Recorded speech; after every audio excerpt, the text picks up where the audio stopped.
most people assume that because I'm a pastor, I've had like these incredible experiences of God, and I have, or that, this is kind of like a moral choice. I'm kind of like, being a good person by believing in God, something like that.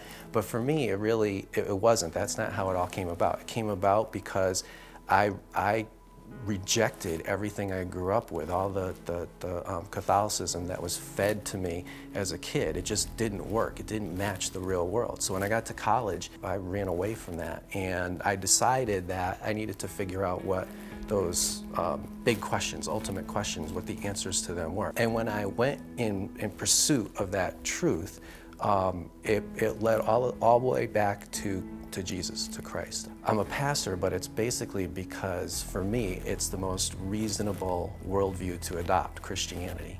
Saturday Night Live, there was this great skit that Dana Carvey created called The Church Lady. It was hysterical, I loved it, but it played off a caricature of Christianity as being simple-minded, naive, anti-intellectual. The whole premise of this website is that Christianity is the most reasonable worldview that you can adopt. There's this great philosopher, Thomas Nagel. He's also an atheist, and he says that he wants atheism to be true, but he's bothered by the fact that so many of the most intelligent and well-informed people he knows are actually believers. I was talking to a Vietnam vet the other day, and he was explaining to me that nobody can really understand what combat is like unless you've been there.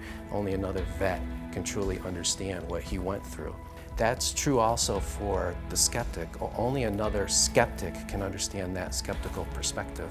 I have incredible sympathy for skeptics because I am one. At heart, I'm a skeptic. And so this website is not about winning an argument. I want to take you, the skeptic, on a journey. I want to show you the evidence that I've seen as a fellow skeptic that convinced me, and then let you ask, question, challenge anything that I present. This is a safe way that you can be anonymous and pursue all your questions and doubts. There's so many people out there claiming to have the truth. I get that. When I first started on this process trying to find answers to my questions, I didn't know where to begin, so I had to look at everything on every side of every question and everything in between. It was a long and arduous process. But there are good answers out there. I found the best, most balanced and up-to-date scholarship.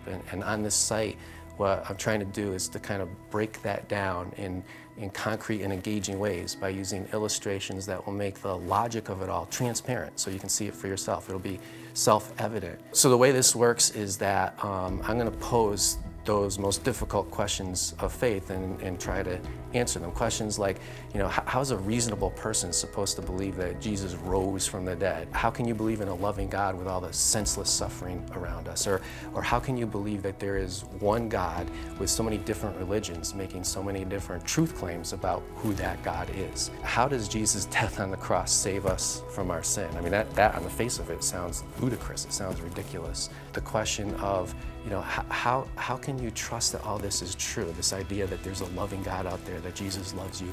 So this website is designed to go at those hard questions. I'm not going to assume the Bible is true. I'm going to articulate and advance the skeptic's perspective to the fullest extent, to the ultimate degree, and then show the answers, show how there are answers to those most difficult kinds of questions.